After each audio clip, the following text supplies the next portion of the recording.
y'all, my name is Danielle, and if you are new here, we sit down, we talk about my Uber horror stories, or we sit down on our subreddit in the in-between of the horror stories, and we talk about the creepy, the slightly crazy, and the unsettling. And today, it is a subreddit story.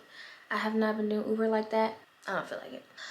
Now, last week, we sat down and reread a subreddit, and there was a part 2 to it, and I asked if y'all want me to read the part 2. I can't find the part 2. That shit go. She gone. But today we are diving back into subreddit with me and me. This is the very first YouTube that we posted on this channel. If you have not watched it, do me a big one. Go watch that. Today is one of those days. It's raining outside. It's muggy. It's slightly cold. Even though it's about to be June. It's like 50 degrees outside in Virginia. Very weird. Very weird. Slightly don't feel good today, but I got my Vernus. You know, black people say ginger ale solve everything. I have the story pulled up. Now, I'm not gonna lie to y'all, I did read like 2 stories before this one, but then I found this one, and this one just seems like aliens or something. I don't know. Do you believe in aliens? I need to know. I do. We can't be the only motherfuckers here, to be honest. Like, there had to be life somewhere else. And there was proof that Mars has water on it. So what if humans was on Mars and we fucked up that planet so much that we had to come here? Like, the ozone on Mars used to be like this one, and we used to be over there, and they sent Adam and Eve over here. You know, I think about that often. That keeps me up at night sometimes. You know what I'm saying? But here we are. I'm done rambling, I guess. We're gonna take a sip.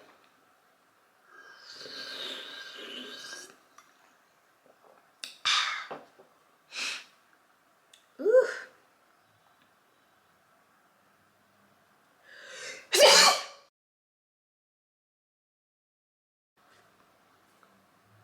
The title is something that's setting off my town's tornado alarms. It's not a storm. Consider yourself lucky if you've never been woken up by a tornado alarm. 1 minute you're in a deep sleep, dreaming about a better world, and the next you're being confronted with a waking nightmare. When those alarms go off, you only have a few minutes to wake up from your stupor, gather your family, and get to a safe space.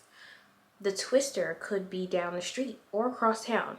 You won't know until it either blows your house down or enough time passes that you feel confident it missed you. In the meantime, you and yours huddle in a closet or a cellar and pray. It's a hazard I've lived with for most of my life. When you grow up in a part of town, in part of country, colorfully named Tornado Alley, you learn to live with the storms. I've been lucky that one hasn't destroyed my house, but I've had a few close shaves. If you've ever seen the power of a massive funnel cloud up close, it never leaves your brain.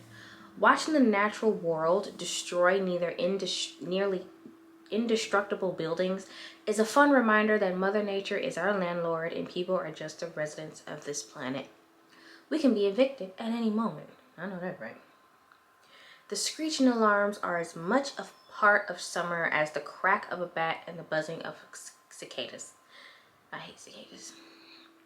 They help make up the milieu of Midwest living. The alarm systems are automated and they go off when conditions indicate a potential storm. Even if there isn't a twister, the alarms are a signal that something terrible is approaching. It could be a pounding hailstorm, a weird green sky, or flooding from intense and ceaseless rainfall. Regardless, if the alarms are blaring, some bad shit is coming your way. This time was worse than all other times combined. My day had been a pleasant one. The weather was warm, so we spent the day playing in the yard and taking a dip in our pool. It's an above ground number that we got at a discount, but the water was cool, and that's all that mattered. My littlest is still learning, and my oldest loves to jump in, so it was a balancing act trying to get both sides to work together. It can be frustrating, but these micro negotiations were the pure view of parenting. Comes with the turf. As afternoon turned into evening, Cindy, my wife, played soccer with the kids while I cooked some burgers on the grill and enjoyed a drink or two. The weather was so perfect, we ate outside under our spreading oak tree. My son left his scraps for the ants, and I was sure the amount of food he left would fill the ant storage quota for the summer. After the sun went down and we put the kids to bed, Cindy and I lay in our hammock watching the stars and talking about nothing and everything. It's an odd way to think about it, but it was one of those days you'll think about on your deathbed. A moment in time you'll lovingly return to when you're about to cross into the next life. It'll bring a smile to your face at a time when that should seem impossible. We went to bed a few hours later. The temperature had cooled and there was a slight breeze blowing. Still, there was absolutely no indication of storms or on the horizon. When you're in an area where it rains frequently, you can develop a sixth sense of when a storm is coming. You can feel subtle changes in your body. If a distant storm is intense enough, you can smell the temperature in the air. The smell of dry dirt mingling with rainwater lets you know what kind of hell is coming. But there was none of that. We slept with everything as calm as possible in the rolling modern world. The perfect capstone to the perfect day, for the ages. Then a tornado siren started blaring. When you become a parent, any thought of being a deep sleeper goes out the window. Natures take away your ability to sleep deeply when you have to take care of little ones. That said, the alarm was loud enough to wake the dead. I sat up in an instant, my eyes open, but the fuzz of a dream world still clouded the edges of my vision. Tornado? Cindy asked, rubbing the sleep from her eyes. I think so. I'll grab the kids, I said, swinging my legs out of bed. Before I could hit the door, I heard the running of two little bodies down the hallway. The sirens had also brought the kids in from the land of Nod. They both were scared, and you could see the fear in their tiny faces. They both ran past me and hopped under the blankets with my wife. I grabbed my phone and looked for an alert from the National Weather Service. There was nothing. I did a Google search for tornado warnings in my area and came up with the same. I hauled my body out of bed and walked to the back slider. I didn't see any rain falling. I opened the door and confirmed there wasn't even a distant rumble of thunder, but that alarm was steady. It would rise in tone in disciples and then fall again before starting over. If you listen closely, you can hear the different alarms going off further away. It was like they were singing the world's most annoying song in the round. I closed the door and walked back into my bedroom. Cindy was getting the gear ready to go into our shelter when I had to stop. She was confused when I said stop. She was confused. Why? There isn't any storm. What? Yeah, I said. There are some scattered clouds, but they're not thunderheads or anything. But the alarms, she said. Maybe it's a malfunction. I hope not, seeing as working tornado alarms are important. I know, I said, but there isn't even a stiff breeze right now. It's just like it was when we came inside last night. Still and cool, but calm. Should we go to the shelter for a little bit, just in case something is forming and we can't see it? I thought about it, and it wasn't a bad idea. Yes, the kids would have their night interrupted and would have a hard time falling back to sleep. Yes, that lack of sleep might also make the little goblins in the morning. Yes, I was also probably being overcautious, but the downside of being wrong could be death. That was worse than kids being grumpy in the morning. I agreed and sent them down into the shelter to wait it out, but decided to stay upstairs for now. Our phones worked for shit in the shelter under the house. If I was going to find any new information, I would have to stay above ground for the time being. I helped everyone downstairs and closed up the shelter. I promised Cindy and the kids I'd join them if things went sideways. I wouldn't dawdle or try to get a good video. I tend to do so. I would be under the house as fast as they could say tornado. If you linger, I'll come grab your ass, storm or no storm. Trust me, I know, I said, giving her a kiss on the forehead.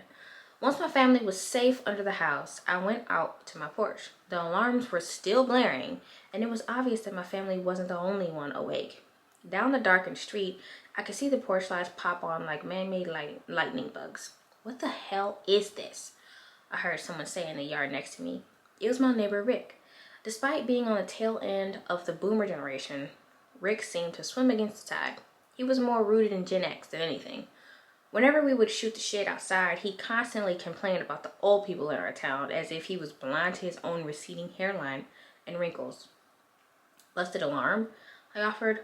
What? He yelled. I moved closer to him to avoid hollering into the night.